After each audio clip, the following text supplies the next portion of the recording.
voilà, je reviens vers vous avec une nouvelle vidéo. Je ne sais pas si vous vous souvenez, mais quand j'ai fait mes tris de tissus, enfin tous mes tris et mes rangements, j'ai retrouvé des vieilles têtes d'oreiller que ma maman m'avait données.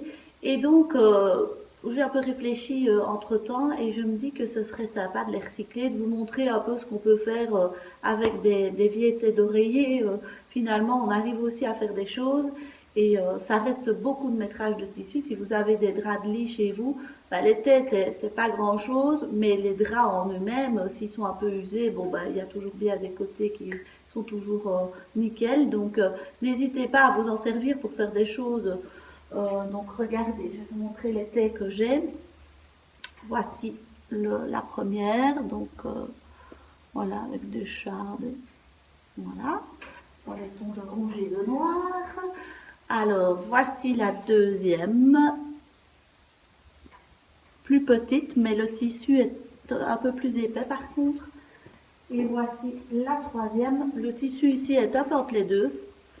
Et voilà, je ne sais pas si on voit bien, mais c'est bleu marine. Hein. Ce n'est pas noir, c'est bleu marine et beige. Enfin, blanc cassé. Donc voilà, je vais essayer d'en faire quelque chose.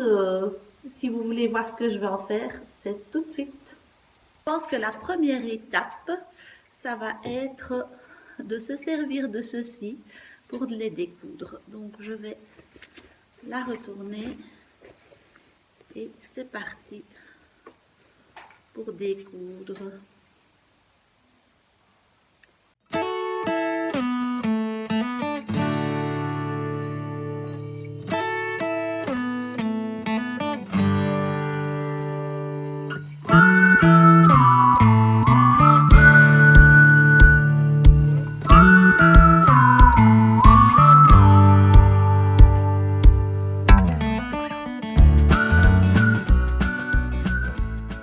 Voilà, quand c'est décousu, voilà ce qu'on a. On a quand même, c'est pas mal. Je vais mesurer combien ça fait, je vous dirai.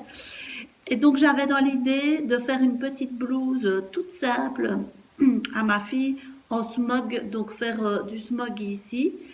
Et puis la laisser aller vers le bas et mettre des petites bretelles qu'elle attacherait en nœud. Je pense que c'est très simple et j'ai l'impression que ça pourrait marcher, mais bon, on va voir. Je vais tenter le coup. Donc, première chose, je vais mesurer le tissu et je vais couper le tissu. Donc, je viens de mesurer le tissu qui est ici et j'ai 1,30 m pour une taie. Donc, c'est 1,30 m sur 50 cm. Donc, c'est quand même pas mal, hein, l'air de rien. Donc, je pensais faire ceci, un carré, je ne sais pas si vous imaginez, enfin un rectangle plutôt. Ma fille, elle fait 62 cm de tour de poitrine. Donc, je pensais rajouter 2 cm pour les ourlets et rajouter la moitié en plus pour avoir quelque chose d'assez large qui se resserre avec le smog et puis que ça tombe un peu genre triangle comme ça. Donc 62 plus 2, ça fait 64, plus 32, on va faire. 64 et 32, ça fait 96 cm.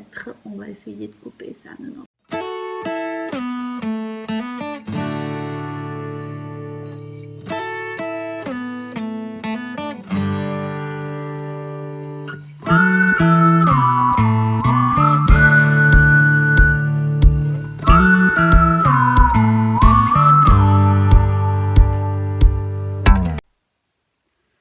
Alors, on va d'abord surfiler tous les bords et on est parti.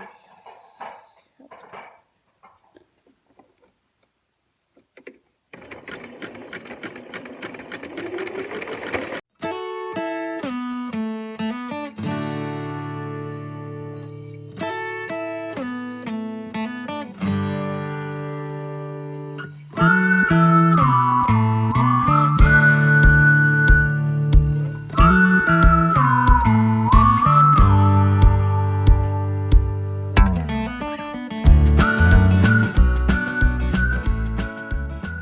Alors maintenant, je vais tracer la première ligne pour faire le smog et puis après je ferai plusieurs rangées de smog. Je vais un petit peu voir, je ne sais pas encore combien je vais en faire. Donc je prends mon bic. Ce sont des bics qui s'effacent avec la chaleur. Donc je vais faire à 4 cm, comme ça me laissera le bord pour replier, donc je vais faire chaque fois tracer.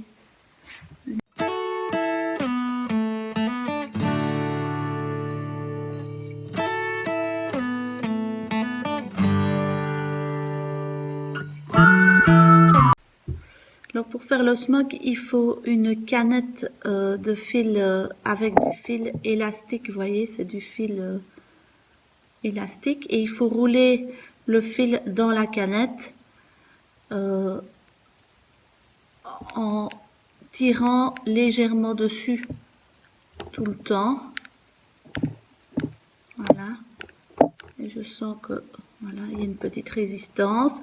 Et alors, quand vous mettez la canette après, le fil va automatiquement, ça va créer un smock parce que c'est un fil élastique. Alors, vous allez voir, c'est très facile à faire, sinon je ne le ferai pas bien sûr.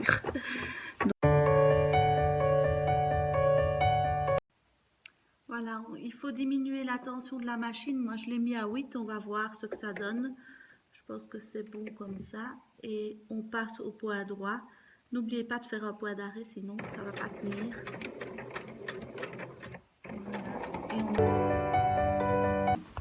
Voilà ce que ça donne une fois que c'est fait.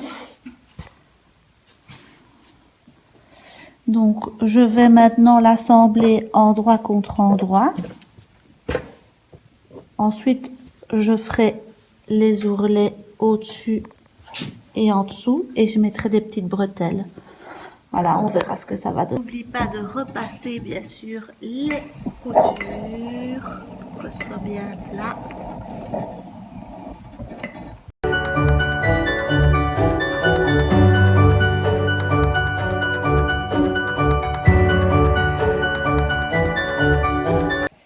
Alors je vais faire les bretelles. J'ai coupé des bandes, bon là c'est déjà cousu, mais j'ai coupé des bandes de 6,5 que je vais replier en deux, puis encore en deux et repasser. Et comme ça fera les bretelles.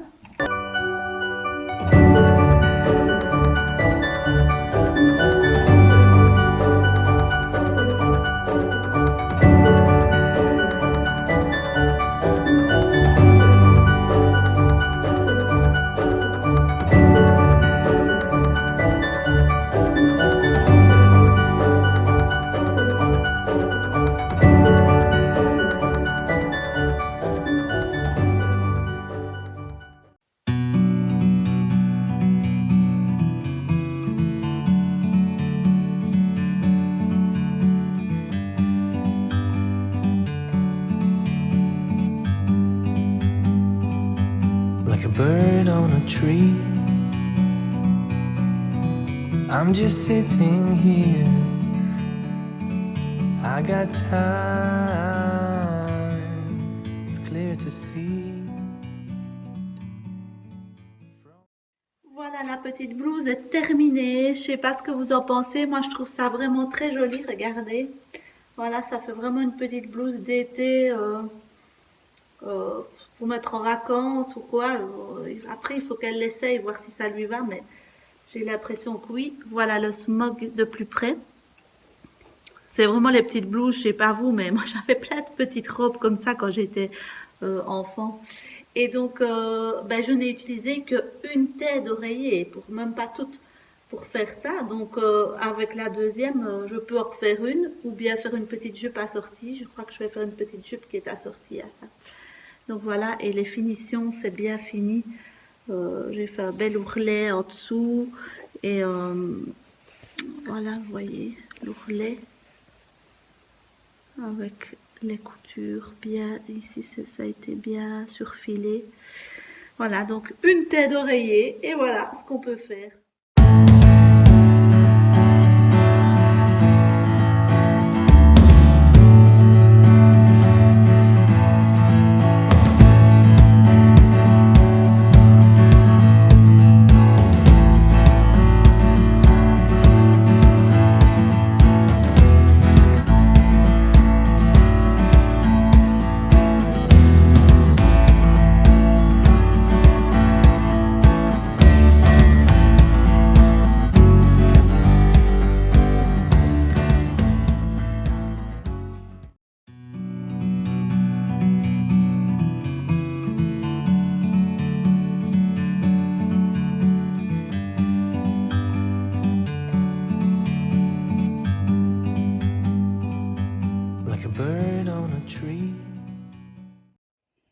Voilà, jour 2, taille numéro 2. Donc, je vais faire cette fois-ci, je vais m'occuper de cette taille-ci que j'ai déjà décousue et que j'ai repassée.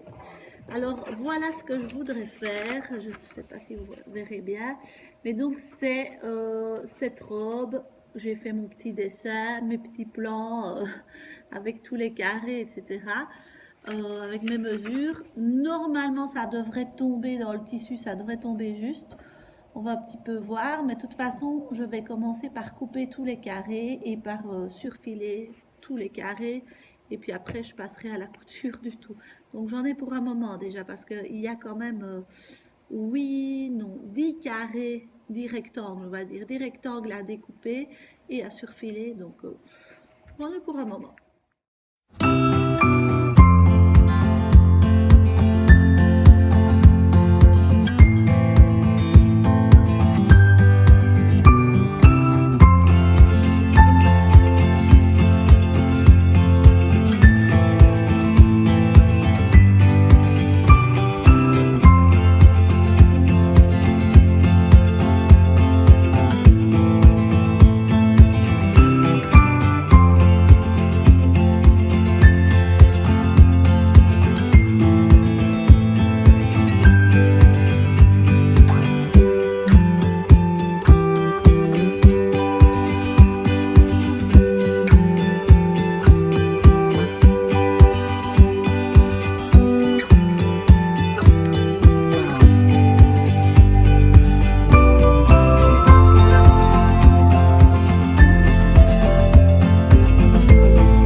Voilà, alors j'ai enfin fini de surfiler et je vais maintenant déjà faire les bretelles de la robe. Donc en fait dans mes têtes d'oreiller il y avait un rebord qui était pas encore décousu mais je vais le garder, c'est tous les bords. Quand j'ai décousu j'ai eu un grand rectangle et aux deux extrémités j'avais un genre de petit ourlet comme ça. Je vais le garder, je vais plier ceci en deux comme ça et puis encore en deux. Et puis je vais le coudre et ça me fera les bretelles.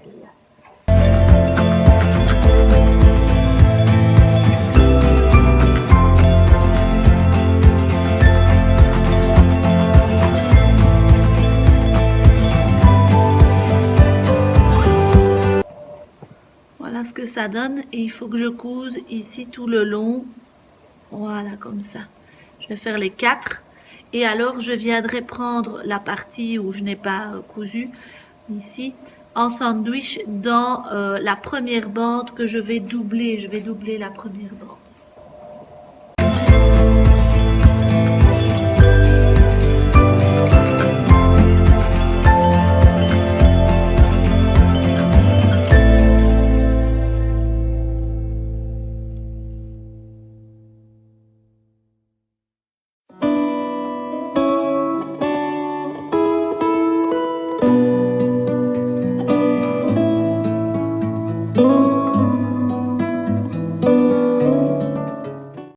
Voilà, donc j'ai mis des petits repères ici et je vais venir glisser les bretelles.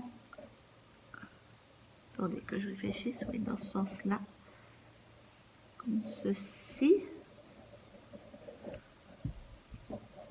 Voilà.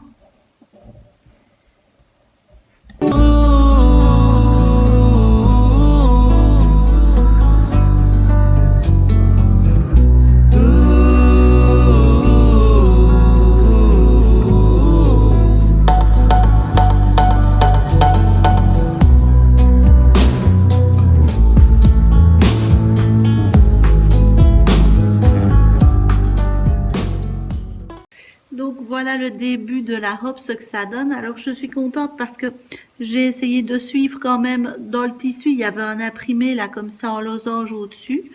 Et donc j'ai essayé de le suivre pour faire mes lignes.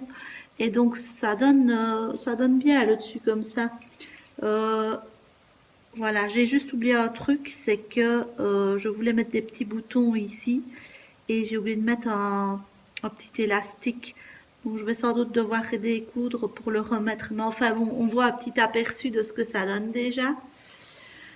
Voilà, je vais m'arrêter là pour aujourd'hui et je ferai la suite demain ou un autre jour parce qu'il faut que j'aille travailler. Voilà. On en est au jour 3 et j'en suis ici. J'ai fait une fente indéchirable en bas. C'est la première fois que je fais ça. Parce que j'ai un tout petit peu plus ouvert la robe parce que sinon j'avais peur qu'elle ne sache pas la rentrer. Et alors je suis en train de faire les rectangles que je fronce et que je couds à chaque fois l'un à la suite de l'autre. Le seul petit souci c'est qu'il me reste plus qu'un gros rectangle. J'ai peur que ce soit un tout petit peu juste.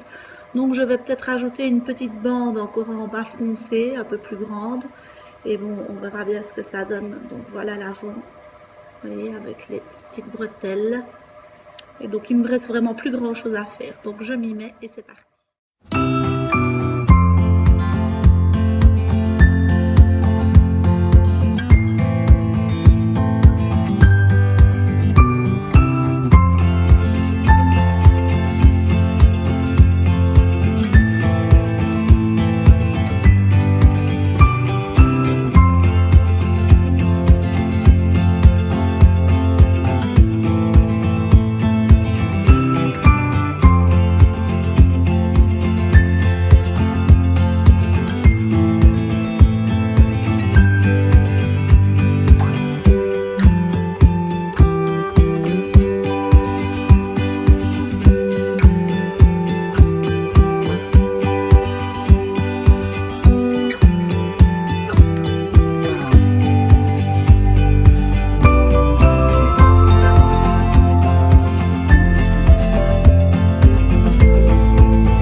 Alors, ben nous voici à la fin de, j'espère, de ce parcours de thé d'oreiller. Je vais m'occuper de la troisième thé d'oreiller qui est celle-ci, avec, vous voyez, les chats, les pommes, enfin voilà, c'est un peu tout ça. Vous voyez que celle-ci est plus transparente, donc en fait, c'est vraiment un tissu, c'est pas du tout la même qualité, on voit fort à travers, hein. Vous voyez, si je me mets là, je pense qu'on doit voir ma tête. Donc, je vais carrément pas m'embêter à la découdre. Je vais coudre dans le tissu directement en double épaisseur. Donc, je pense faire simplement un rectangle, comme ça, que je vais couper ici sur les côtés. Et je vais y placer un élastique au milieu. Et puis, je mettrai un genre de nœud. Enfin, vous allez voir. Et donc, voilà, ce sera très, très simple. Mais elle sera utilisée et on verra ce que ça donne. J'y crois à moitié, mais on va voir.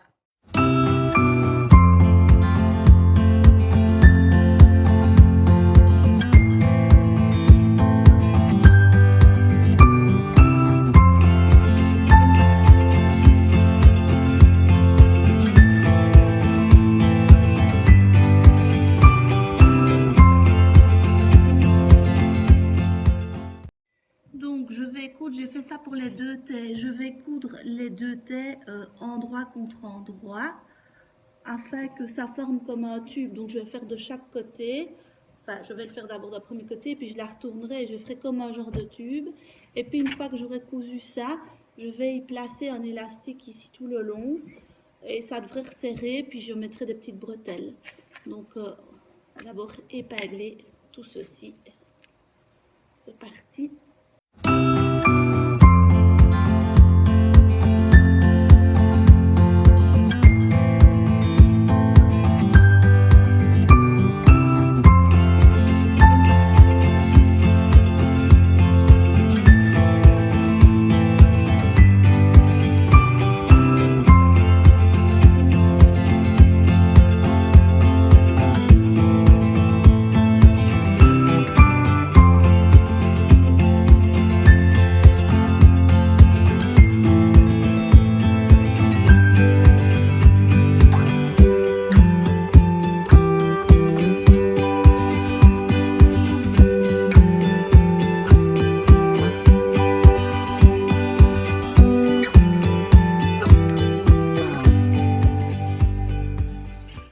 Voilà, j'ai fait une couture d'un côté. Maintenant, j'ai retourné la taie l'une sur l'autre, l'une contre l'autre. Je vais coudre l'autre côté. Ça va me faire un grand tube rond comme ça. Et en prenant garde de bien laisser un endroit ouvert pour que je puisse faire passer mon élastique.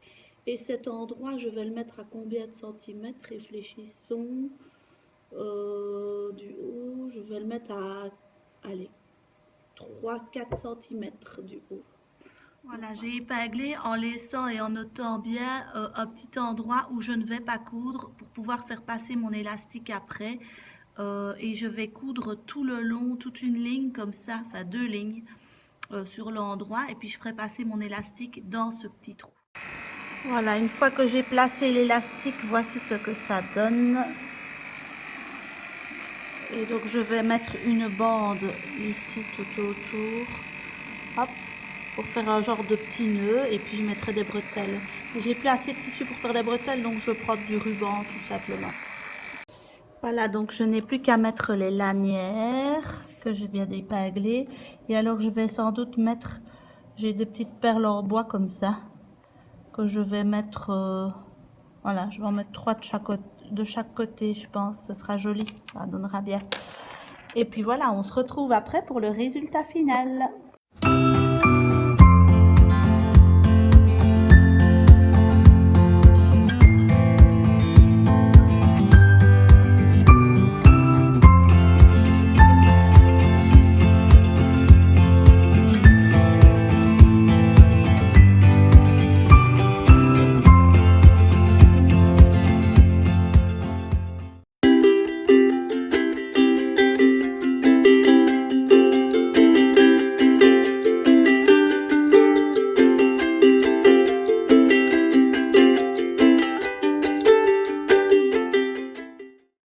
C'est ainsi que se termine cette nouvelle vidéo. J'espère qu'elle vous a plu, que ce petit recyclage de thé vous a inspiré. N'hésitez pas à me dire en commentaire quel thé vous avez préféré. Moi personnellement, je pense quand même que c'est la lignée.